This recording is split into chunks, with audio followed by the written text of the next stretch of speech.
2022년 6월 24일입니다. 금요일이고요. 경매 라방 제 98강입니다. 이게 생생경매는 339쪽에 나와 있고요. 법정이상권 이제 두 번째 시간으로 나와 있잖아요. 그죠? 법정이상권 두 번째 해가지고. 잠깐만요. 제 얼굴을 좀 키울게요. 화면을 조금. 네, 됐습니다. 법정이상권 두 번째 해가지고, 이번 시간에는 말이죠. 법정이상권이란 해가지고, 물론 뭐 법정이상권 하니까 지난 시간에 제가 말씀드렸습니다만은, 지상권 하면 타인 토지를 사용하고 수익할 수 있는 권리다. 그런데 법정이상권은 뭐냐, 이게 법에서 정한 요건을 갖추게 되면은, 어떤 그 등기를 하지 않더라도 당연히 남의 땅을 사용할 수 있는 그런 권리다. 그렇게 이제 우리가 이해를 하시고, 자꾸 막 법리적으로 우리가 물권법 책에 나와 있는 그 법리적인 해설 그거 있잖아요. 그게 너무 집착하지 마십시오. 물론 이제 집착 뭐들 다 안 하시겠죠. 그러니까 저는 집착 안 해요. 그래서 근데 두루뭉실해가 전체적 아웃라인만 내가 이해를 하면 된다는 것이 해가지고 무슨 석사 박사 논문 쓸 겁니까? 그건 아니거든요. 그러신 분들은 이 안종현 경매TV 채널에서 나가주시기 바랍니다. 대단히 죄송합니다. 자, 그래서 이게 나와네. 민법 뭐 366조 뭐 어쩌고저쩌고 나와 있잖아요. 그죠? 366조 해가지고. 민법 뭐 366조래요. 우리 이거 뭐 법조문 몰라가지고 뭐 법정이상권 관련된 물건 건드려가지고 돈 못 버는 건 아니거든요. 그러니까 우리가 법정이상권이라면 법정이상권 관련된 건 우리가 어떻게 접근할 것인가. 접근 방법이 저는 상당히 중요하다고 보고 있습니다. 그죠? 근데 일단 읽어보죠. 뭐. 저당물의 경매로. 경매하면 저당물의 경매하니까 이게 담보권 실행이니까 이게 뭡니까? 임의 경매 이렇게 보면 될 거 아닙니까? 저당물의 경매니까 토지와 그 건물의 소유자가 다른 소유자가 속한 경우에는 토지 소유자는 건물 소유자에 대해서 지상권을 설정한 것으로 본다. 설정한 것을 본다는 것은 간주입니다. 간주. 그죠? 설정한 것으로 본다. 그러나 지료는 당연하죠. 설정한 것으로 본다. 그러니까 지상권을 설정한 것으로 본다니까 지상권 등기를 할 필요는 없다. 그죠? 예. 그런데 지료는 당사자의 청구에 의해서 법원이 이를 정한다. 그러니까 지료 같은 경우는 뭐, 첫 번째 쌍방 간에 합의를 해야 되고, 두 번째 합의가 안 이루어지게 되면은 당사자의 청구에 의해서 법원에서 이를 청구한다. 그런데 중요한 사실은 이런 지료에 대한 청구 방법에 대해서는 공인중개사 과정을 준비하시는 분들은 혹시 또 이 시험에 나올지 모르니까 이게 아셔야 되는데, 정말로 내가 법정이상권 관련된 물건을 건드린다. 경매인 입장에서. 이런 경우는, 그럼요. 법정이상, 예를 들자면 이런 게 있잖아요. 지상에 건물이 있는데, 어떻게 하다 보면 A가 낙찰받고 B라는 사람은 여전히 건물 소유자다. 이거죠. 근데 B 건물이 A 땅에 대해서 적법하게 사용할 그런 권리가 있다. 이거죠. 근데 지료를 줘야 된다. 이거죠. 그죠? 그럼 A 입장에서 봐가지고요. 그럼 나는 B한테 매년 지료를 얼마 받아야지. 지료 얼마 받으려고 법정이상권 관련된 물건에 대해서 관심 가지십니까? 그러신 분들이 경매하지 마세요. 그런 정말 뭐 지료에게도 신경 쓸 필요 없다 이거죠. 그죠? 신경 쓸 필요가 없다. 저는 그렇게 보고 있다는 것이지요. 그래서 오늘 라방 일시가 2022년 6월 24일입니다. 그리고요. 다음 페이지로 넘어갑니다. 이제 두 번째, 이게 제가 아마 지난 97강이죠. 6월 22일 날, 2022년 6월 22일 날 말씀드렸던 법정이상권 첫 번째 시간이 있어가지고 법정이상권 성립 요건에 대해서, 그러니까 법정이상권 관련해가지고 법정이상권의 존속기간에 어떻고 법정지상권의 효력이 미치는 범위가 어떻고 말이지, 이런 거, 그렇게 너무 집착하지 마시라고 그랬잖아요. 그죠? 30년, 15년, 5년이다. 그럼 공인중개사 공부하시는 분들은 준비하셔야 된다니까요. 근데 우리 경매인들 입장에서 봐가지고 뭐만 알면 된다 하더라. 이게 화면에 나와 있습니다만은 법정이상권 성립 요건 요거는 조금 우리가 기억을 좀 기억이 아니고 알아 놓으셔야 됩니다. 그러면 이것도 쉬워요. 제 생각인데 제가 착각일지 모르겠는데요. 대한민국에서 저는 이게 제일 법원 경매에 대해서 쉽게 접근해 드린다고 저는 자부를 하고 있습니다. 근데 들으시는 분들 입장에 봐가지고, 안종현이 저 사람 얼마나 적은 소련말 하는 것 같아. 뭐 이런 식으로 생각하시는 분들도 계시겠지요. 근데 뭐 그분들은 아마 조금 내공이 딸리니까 또 공부를 좀 더 하셔야 되지 않을까 하는 그런 생각을 가지게 된다는 것입니다. 자, 이게 보시니까 이제 토지와 건물의 소유자가 동일하여야 된다. 이건 제가 지난 97강에서 말씀 안 드렸습니까? 어쨌든 토지 건물 소유자 동일해야 같아야 되는 거야. 그죠? 여기 첫 번째, 이제 첫 단초입니다. 토지와 건물 소유자가 동일해야 된다. 뭐 이렇게 보시면 될 거 아닙니까? 여기 보시면은 이제 토지 해가지고 여기 보시면은 토지 소유자가 A다. 그러면 건물 소유자도 A다. 이렇게 토지 건물 소유자가 같아야 된다 이거죠. 그죠? 예, 같아야 된다. 이렇게 보시고. 또 두 번째가 보니까 저당권 설정 당시 지상에 건물이 존재해야 된대요. 이게 뭐냐면 저당권 설정이라는 것은 이게 토지에, 그죠? 예, 앞에 생략됐습니다만 토지상에, 땅에, 그러니까 첫 번째는 보니까 토지와 건물 소유자가 동일해야 되고, 두 번째 보니까 이 저당권 땅에, 예를 들어 갑이라는 사람이 이 부동산을 담보 잡는 데는 요 토지도 담보 잡지만 한마디로 지상에 건물 있잖아요, 건물도 같이 담보 잡는. 물론 이제 건물이 있어도 건물 같이 담보를 안 잡을 수도 있어요. 땅만 담보 잡을 수도 있습니다. 어쨌든 토지상에 저당권이 설정될 당시에 지상에 건물이 있어야 된다 이거죠. 건물이 여전히 소유자와 토지와 건물 소유자는 이제 동일한 사람이고 건물이 이제 존재하여야 된다. 이 건물은 반드시 지난 97강에서 말씀드렸죠. 반드시 등기된 건물이지 않아도 된다. 미등기 건물이라든지 무허가 건물일지라도 4개의 기둥과 4개의 벽면과 지붕이 있어가지고 비바람을 피할 수 있을 정도. 그죠? 이것도 대법원 판례예요. 그래서 이 내용도 보면 저 공중에서 공부하시는 분들 이 판결 아실걸요. 그죠? 일단 그 건축물의 하나의 규정이 될 땐 그렇게 보시고 여기 나와 있네 봐가지고 이제 보시니까 부연해서 말씀드립니다. 건물은 반드시 등기를 유하지 아니하며 미등기 건물이나 무허가 건물 해체가 용이하지 않은 가건물 어쨌거나 뭐라 가건물에 또 포함되는데 건물이라면 최소한도 기둥과 지붕 이렇게 4개 기둥이라면 4개가 있어야 될 거 아닙니까?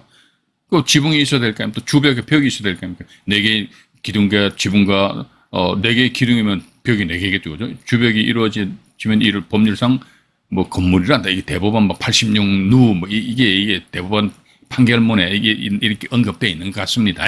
일단 봐가지고 그렇게 이해하시고요. 또 이제 세 번째가 보니까 이제는 이제 첫 번째, 두 번째가 뭡니까? 첫 번째가 뭐였죠? 토지 소유자와 건물 소유자가 같아야 된다. 지금 제가 이렇게 막 말씀드리는 거 아니십니까? 혹시 여러분들은 말이죠. 내가 지금 당장 법정 시상권에 대해서 뭐 입찰할 그런 여력은 못 돼요. 그렇다 손치더라도 경매 정보지를 딱 보시면서 가지고 토지만 경매 나온 경우 또는 건물만 경매 나온 그런 물건들이 있습니다. 그 경매 정보지를 딱 들어가셔 가지고 읽고 해석을 하시는데 어떻게 하신다더라니까 지금 제가 써드리는 거 있잖아요. 그죠? 이거 그대로 해가지고요. 토지상의 토지와 건물 소유자 같았나? 또 두 번째 이거만 체크하시면 된다니까요. 그러면 토지상의 저당권이 설정될 당시에 지상에 건물이 있었나? 건물 존재, 그죠? 건물이 있었나? 있었구나. 그럼 세 번째 보니까 이제 경매로 하니까 토지에 저당권이 설정됐다는 게 경매는 무슨 경매 하니까 임의 경매로, 그죠? 임의 경매로 토지와 토지 소유자와 건물 소유자가 달라졌나? 그러니까 1번, 2번, 3번 이거 다 보면요. 등기부등본 보면 이거 우리가 다 이거 알 수가 있어요. 그렇기 때문에 어렵다는 게 아니라는 것이지. 그래서 하나씩 차근차근 이거 자꾸 이제 여러분들이 연습을 해보시다 보면 물론 아시는 분들은 당연히 뭐 법정지상권 성립 요건 4가지에 대해서 머릿속에 다 입력되어 있으시잖아요. 근데 처음 접하시는 분들의 입장에 봐가지고 이게 참 무슨 말인지 말귀도 못 알아들으신 분들도 많이 계시거든요.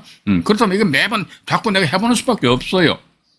지분경매 같은 경우 이거 안종희 강의 지분경매 강의 들어보니까 뭐 좀 돈이 될 것 같은데 어설프게 공부도 안 하고 입찰 들어가시면 안 된다니까요.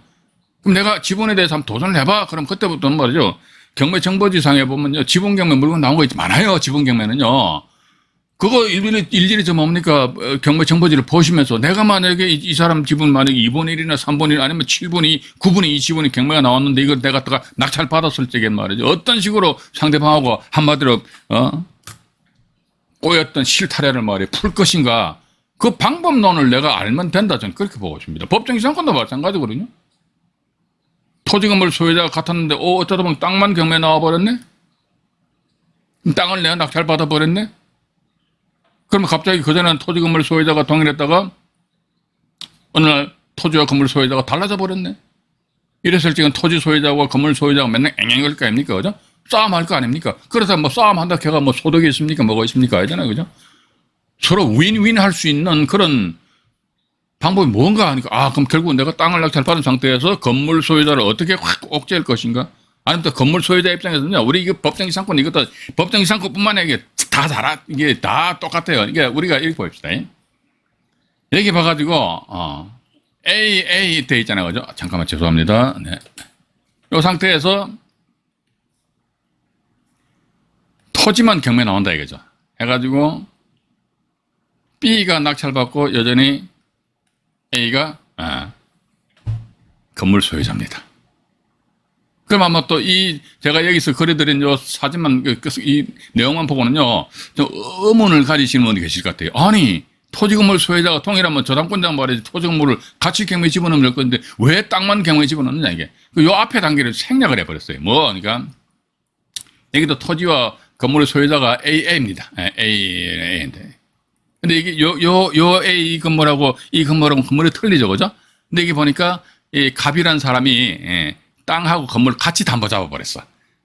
같이 담보 잡은 상태에서 건물을 멸실시켜버리고 새로운 건물이 이게 신축된 건물입니다. 그러다 보니까 구건물에 설정된 저당권자 갑의 저당권의 효력은요, 신축 건물의 효력이 미치지 않아요.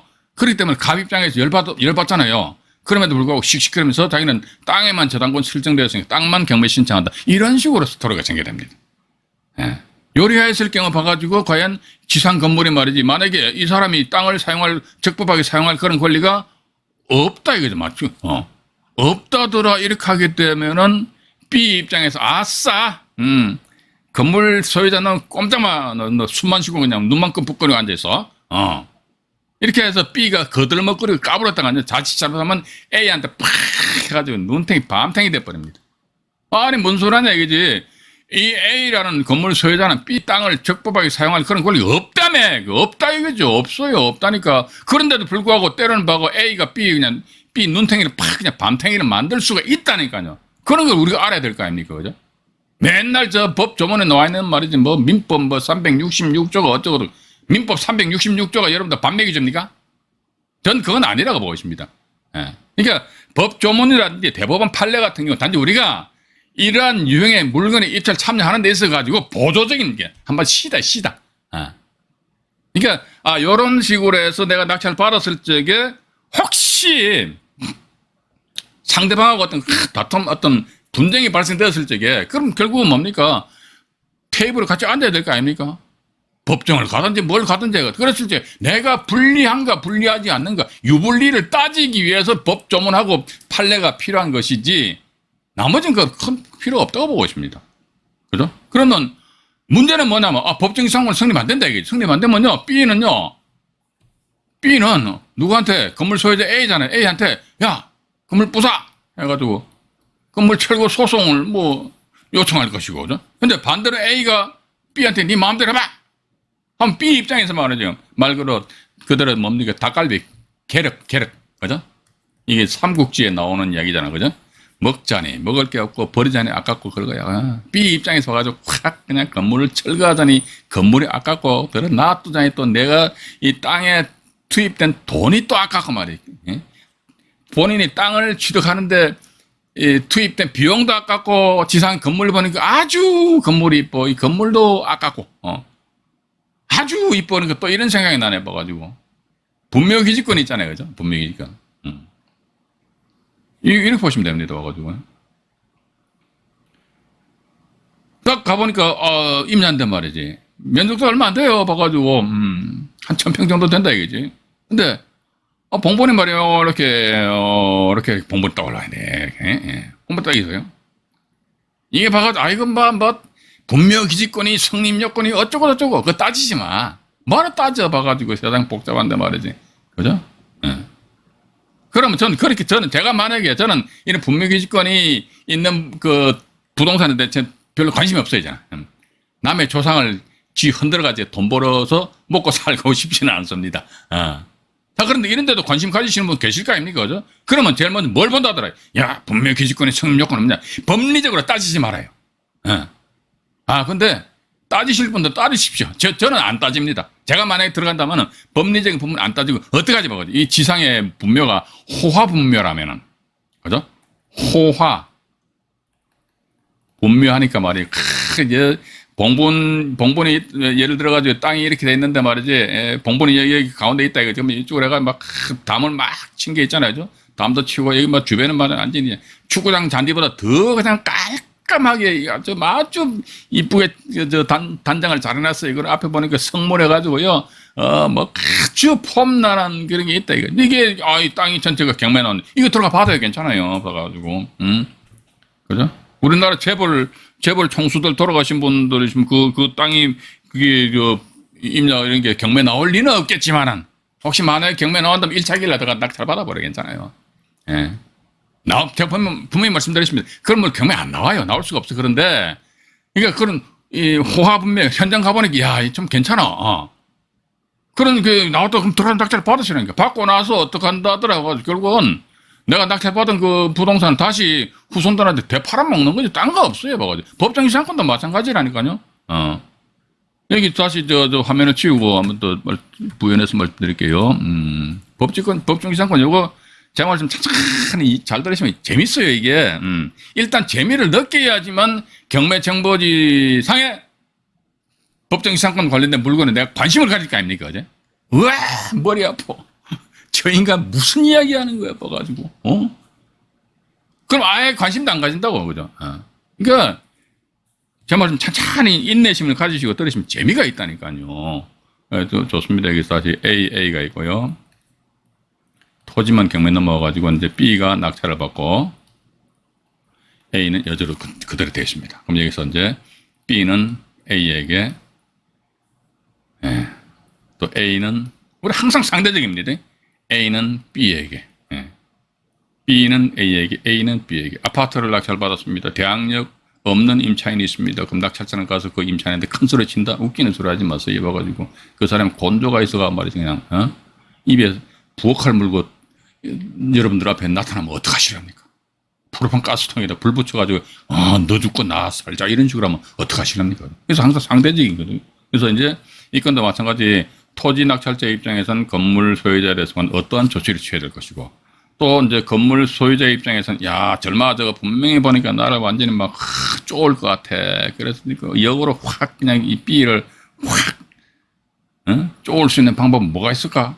이걸 우리가 알아야 될 거 아닙니까? 알아야지만 B 입장에서 그 조치를 할 거 아닙니까? 그죠? A가 어떤 행위를 할 것인지 그것조차도 모르고 그냥 법정 이상권 성립 안 되지. 안 되면 나는 땅 낙찰 받았으니까 확 무조건 가서 건물 확 부숴. 이런 식으로 이야기하면 되지. 웃기는 소리 하지 마요. 세상 그렇게 간단한 줄 압니까? 그죠? 그래 봐가지고 이제 여기 지금 제가 여기서 말씀드리는 내용을 우리가 앞으로 법정 상권 강의 끝날 때까지 몇 번이라도 반복해서 말씀드릴게요. 그래서 이제 B는 A 입장에서 A한테 어떤 식으로 주장을 하느냐. 그러니까 B는 A한테 이야기합니다. 여봐, 당신은 법정지상권이라는 권리를 가지지 못하지?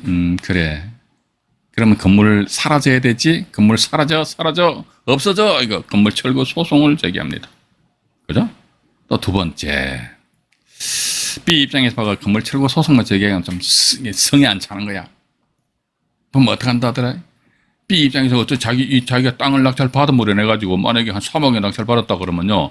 이 3억이라는 돈이 땅에 묻혀 있는 거 아닙니까? 묻혀 있는데 A 이 건물로 인해 가지고 자기는 나름대로 수익 실현이 불가능한 거 아닙니까? 그죠? 그런데 중요한 사실은 A 건물이 B 땅을 적법하게 사용할 그런 권리가 없기 때문에 철거 소송을 제기했다 이거죠. 보니까 성질나는 거야, 봐가지고. 근데 또 두 번째 보니까 B 입장에서 보면요. 네가 이 물건을 점유하고 내 땅을 점유하고 있는 거 아닙니까? A가 B 땅을 점유하고 있는 거 아닙니까? 점유를 하고 있는데 무슨 점유입니까? 그러니까 우리는 어떤 행위를 봤을 때 적법 행위냐 불법 행위냐 둘 중에 하나입니다. 그죠? 그러니까 법정지상권이라는 권리, 그러니까 A가 B 땅을 적법하게 사용할 수 있는 그런 권리가 없다. 그럼에도 불구하고 건물이 남의 땅에 버젓이 앉아 있다. 이때 무슨 점유죠? 불법 점유잖아. 불법 점유, 그죠? 그러면 B는 A한테, 야, 당신이 내 땅을 불법으로 점유하고 있어. 불법 점유니까 이게 A는 뭡니까? A는 B에 대해서 불법 행위를 하고 있는 거 아닙니까? 그죠? 너 불법 행위로 나가 뭐를 입어버렸어? 손해. 맞죠? 상대방이 불법행위를 함으로 해서 내가 손해를 입었다, 손해.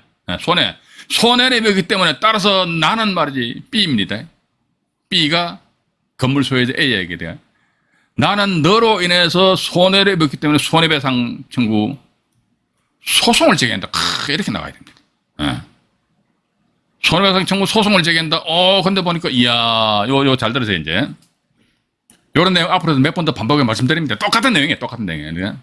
근데 여기 보니까 A 사람이 건물이 딱 완공되어 있다 보니까, 이게 뭐 진짜 임차인인지 가짜 임차인인지 모르겠지만, 예를 들어 갑이라는 사람은 임차인으로 해가지고 또 이게, 원래 이 건물은 그렇습니다. 건물은 등기가 안 돼 있어도요. 단독주택 같은 경우는요, 임차인이 대항 요건은 뭐다, 이게 건물이 깔고 앉아있는 이 땅이 있잖아요. 땅, 집원만 전입 신고하면 됩니다. 이렇듯이 갑이 임차인으로 해가지고 떡하니, 현장 가보니까 임차인으로 갑이 뭐 갑뿐만 아니라 얼병정 막 있다 존치자 이거죠. 그럼 B 입장에서 봐가지고 A를 상대로 건물 철거 소송 제기하면 뭐 할 겁니까? 확 진짜 건물 부사 뿔까 해가지고 포크레인 대동해가지고 떡 현장 가보니까 막 임차인 갑을 병정 뭐가 우리 여기 살고 있다 하면서 이렇게 데모하면 어떡할 겁니까? 그죠? 이랬을 적에 세 번째 뭐냐? 세 번째는 이제 B는 A가 아니고 이번엔 뭐 B는 이 임차인 있잖아요. 임차인 점유자입니다. 점유자. 임차인은 점유자에 대해 가지고요. 점유자에 대해서 강제적으로 명도 집행을 할 수 있습니다. 명도 집행인데 물론 명도 집행을 하려면 그 전 단계로 명도 소송을 해야겠죠. 그죠? 소송해서 법원으로부터 판결문을 득해야 될 거 아닙니까? 그러므로 인해서 이제 점유자에 대해서는 강제적으로 명도 집행한다. 이것도 대법원 판례입니다. 안종일의 생각 하나도 없어요. 법원 경매가 뭐 안종일의 생각입니까? 그건 아니거든요. 법 조문 아니면 판례이기 때문에 저는 철저하게 법 판례 여기 토대로 해서 말씀드린다는 것입니다. 그죠? 이것도 역시 마찬가지 대법원 판례입니다. 왜 이제 판결 내용을 보게 되니까 어떻게 보면 B 낙찰자고요. 건물 임차인하고는 아무런 관계도 없잖아요. 그죠? B의 상대는 오로지 A거든. 건물 소유자 A는 확 죽을래. 이런데, 갑이라는 사람 쫑 나타난다. 이거죠. 그건 B 입장에서는 이제 난감하단 말이죠. 그죠?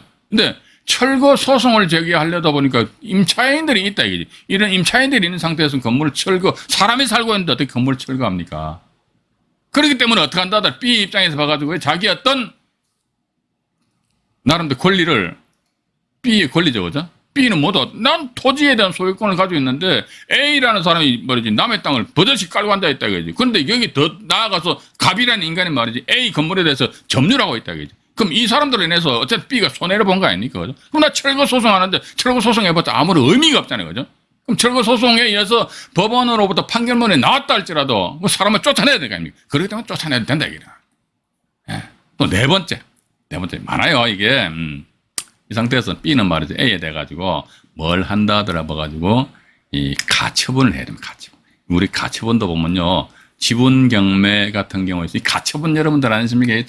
참 이게 활용 잘 하셔야 됩니다. 제가 볼 적에는 지분 같은 경우도 이제 지분을 낙찰받은 상태에서 타지분권자의 지분에 대해가지고 뭐 공유물 분할 청구권을 피보전 권리원하는 가처분 이런 식으로 법정지상권 관련된 경우도 있었어도 땅을 낙찰받았단 말이죠. 이랬을 때 건물에 대해 가지고 건물도 등기가 돼야겠죠. 그죠?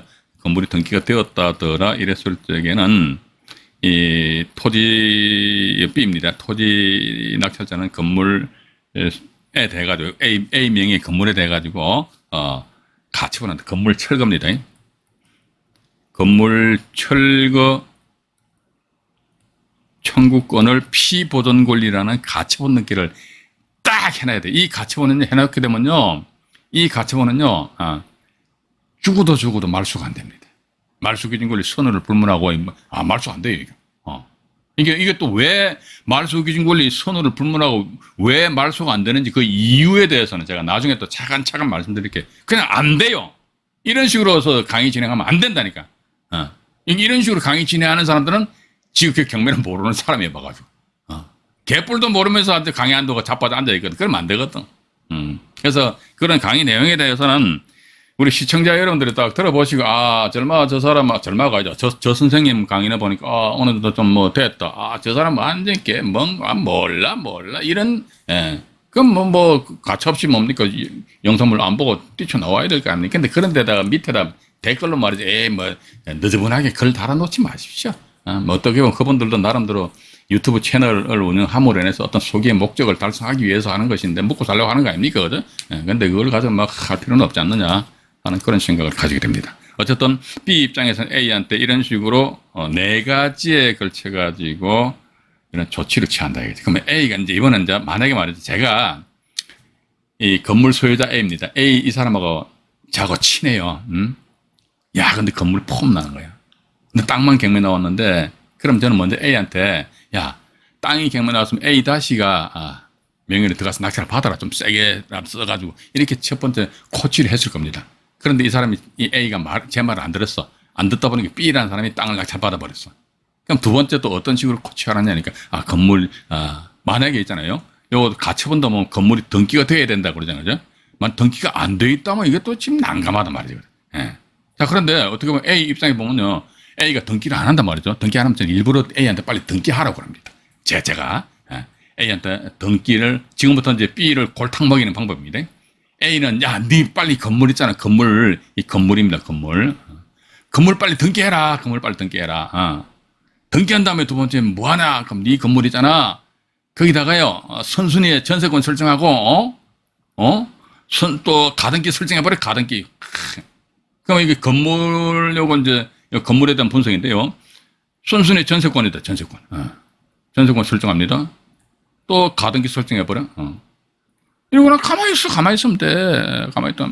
여기 뭐 하니까 점유자들 해가지고 이런 식으로 전입신고한 A 입장에 뭘 모르는 사람들은 근데 단지 갑 일로 한다. 이 집에 전입신고해라. 이런 식으로 하면 이게 토지 소유자 입장에선 이런 식으로 3번에 의해서 점유자에 대한 명도 집행을 할 수 있다니까. 그러니까 이거는 나중에 이게 무력화돼 버린다니까. 아무런 의미가 없어요. 그런데 B, 토지 낙찰자의 행위를 무력화시킬 수 있는 방법은 뭐냐, 이게. A, 네 명의로 건물 등기해라. 등기한 상태에서 먼저 전세권 설정하고 가등기 빡 설정해버려라. 그럼 B라는 사람이 여기 2번 있잖아요. 불법, 점유에 의한 불법 행위를 손해배상 청구 소송 제기한다고 그랬잖아요. 손해배상 청구 소송하면은 이 사람 분명히 이 건물에 대해서 네가 이 사람이 강제 경매를 신청할 것이다. 맞잖아요. 그러니까 철거 소송 제기한다 그런데 건물이 멀끔한데 정말로 나는 법대로 할까요? 법과 원칙에 따라 가지고 법대로 할까요? 이렇게 해가지고 건물을 부순다. 그거 완전 밥은 멍텅구리지. 맞잖아요. 법과 원칙도 어느 정도 융통성이 있어야 된다. 저는 그렇게 보고 있습니다. 그죠? 이게 봐가지고 건물 철거 소송한다는 것은 하나의 그냥, 난 너에 대해 이렇게, 액션 취하고 있다 이거지. 까불면 확 그냥 건물 부수겠다는 그런 의미지. 정말로 내가 건물 철거하겠다는 그런 의사표시는 아닐 겁니다. 그럼 두 번째 뭐 봐가지고 이게 손해배상 청구 소송 왜 제기했냐 이게. 지가 건물 있잖아요. 건물이 멀끔하게 잘생겼으니까 건물을 경매 신청하는 거야. 경매 신청해가지고 건물 지가 먹으려고, 짠 해가지고 이제 경매 딱 신청하려고, 마침 보니까 건물이 등기로 돼 있고, 강제 경매 딱, 신청을 한다 보니까, 우와, 앞에 전세권 있는데요. 선순위 전세권이잖아요. 그죠? 선순위 전세권인데, 이게 전세권이 민사집행법 몇 조입니까? 91조 제4항 단서 조항을 보게 되면요. 원래 91조 4항 같은 경우는 전세권은 매수인이 인수한다 이렇게 나와 있습니다. 근데 단서 조항 보게 되면 배당 요구하면은 소멸한다고 그랬죠. 그죠? 그럼 배당 요구 안 하면 되지. 그죠? 배당 요구 안 하면 되잖아요. 91조 사항 본문에 해가지고, 이 사람이 가만히 있네? 그럼 전세권 인수야. 또 나아가 전세권 이거 말소 기준 권리도 아니에요.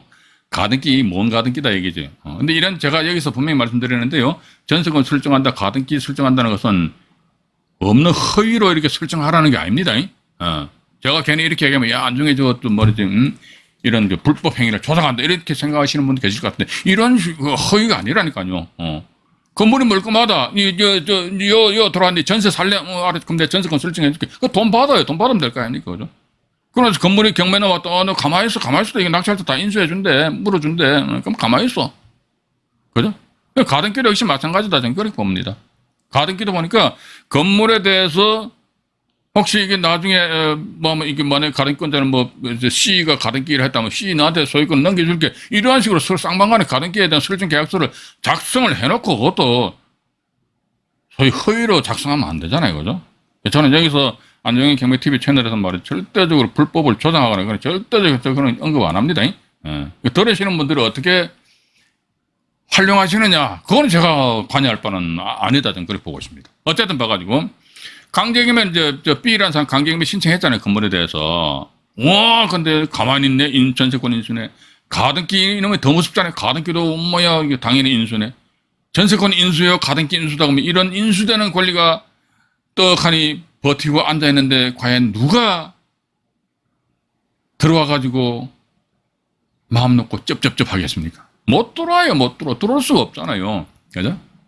들어오지 못한다 하더라도 이랬을 적엔 다시 뭐다 이제 협상 테이블 앉는 것도 A하고 B하고 협상 테이블 앉는 것이지요. 앉아가지고 뭐 어떻게 보면 이제 법리적으로 봐가지고 이 건물 이게 빨리 이게 건물 철거돼야 되는 것은 맞는데 이 B 입장에서 봐가지고 어쨌든 봐가지고 A 지상 건물을 자기 걸로 만들은 상태에서 토지건물 한 사람 앞으로 소유권 귀속시킨 상태에서 완전체가 되는 거 아닙니까? 그죠? 그렇게 하기 위해서 결국은 뭐다? 협상 테이블에서는 B가 을의 지위를 가지지 않느냐. A는 뭐다? A는 분명히 법정 지상권에는 권리가 성립 안 된다. 성립 안 되면 건물 철거가 돼야 되는 그런 상황임에도 불구하고 A는 B한테 해가지고 큰 소리 칠 수가 있는, 우리는 이런 꼬라지를 당하지 않기 위해서는 과연 어떻게 할 것인가, 이런 것도 감안하시면서 낙찰받은과 동시에 이게 참 이게 이런 좀 어려운 점이 좀 없지 않아 있는 것 같습니다. 정말 이게 어떤 뭡니까,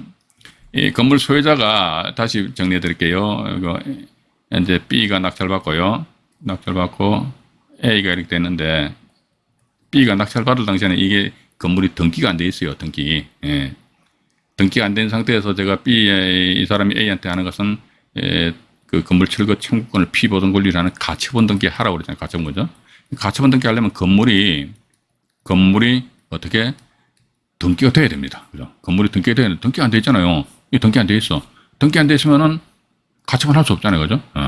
근데 제가 만약에 A 어떤 지인이라 그러면 A한테 이렇게 코치를 할 것 같습니다. B가 낙찰 받았네.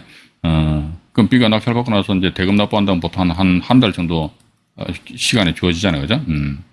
한 달여 후에 B가 대금 납부를 함으로 인해서 이제 본인의 소유권을 취득함으로 인해서 나름대로 이 부동산 관련된 그 이해관계인의 지위를 가짐으로 인해서 A 건물에 대해서 가처분 등기를 또 조치를 취할 수 있단 말이죠. 그죠? 일단 B가 토지 소유자의 지위를 가져야 될 거 아닙니까? 아무런 소유자의 지위도 가지지도 않는데 지가 말에 뜬금없이 A 건물에 대해 가처분한다. 그건 말도 안 되는 거죠. 법원에서 아예 안 받아들일 거다. 지금 그렇게 보고 있습니다. 근데 요 사이 한 달 요 사이에 말이죠. 요 사이에 A한테 야 빨리 이때 보존 등기 이때 땡빛을 해서 보존 등기하고 여기다 뭐가지 전세권 설정하고 여기다 가등기 설정해버려. 그래서 너만큼 뻑뻑하고 막 앉아있어봐라. 그러면 그때 나중에 B는 그 이후에 자기가 건물에 토지돼가지고 말이죠. 토지돼서 보존, 이전 등기 하죠. 그죠? 이전 등기한 상태에서 과연 이거 고민스러운 거라. 야, 이 사람에 대해가지고 건물 철거 소송 제기하고, 불법, 행위로 인한 손해배상 청구 소송 제기해서 건물을 경매 신청해볼까? 건물을 경매 신청해봤더니 경매 기입 등기가 말이지. 전세권과 가등기 이후에 돼 있기 때문에 이거 보나마나 이게 인수가 된다. 그럼 이 건물을 경매 집어넣어봤자 경매 신청해봤자 아무런 의미가 없는데 이거 한 실익이 있겠나? 이게 말아보자 하면서 오히려 B 입장에서 A한테 다가와서 협상을 요구할 겁니다. 봐가지고 그죠? 그러면 B 입장에서는요 A하고 협상하는데 A는 근데 A 입장에서 너무 막 똥꼬지 피우면 안 되는 거라. B가 연락이 왔을 적에 A한테 A는 적당한 선에서 이제 소위 밀당을 해야 되는데, 아니야, 나는 죽어도 적어도 이 전세권하고 가등기 말씀 못 시켜. 그럼 B 입장에서 진짜 열받잖아요. 그럼 철거 소송해가지고 건물 부숴봅니다. 그죠? B가 아까 A에 대해서 첫 번째 건물 철거 소송한다고 그랬잖아요. 그럼 철거 소송 얘기해가지고 막바로 확 건물 철거해버린다니까요. 이때는 뭐다? 명도 대상자가 없잖아요. 전세권만 설정되어 있다. 원래 전세권이라는 것은요, 전세권이 우리 주택임대차보호법에 의한 임차권 같은 경우 전입신고하고 뭐 거기서 점유해서 살아야 되잖아요. 전세권 안 살아도 됩니다. 등기부등본에서 그냥 전세권만 등기해놓으면 돼요. 전세권의 성립 요건이 세 가지인가 있죠. 좀 제 기억이 날지 모르겠는데 첫 번째 뭡니까? 전세권을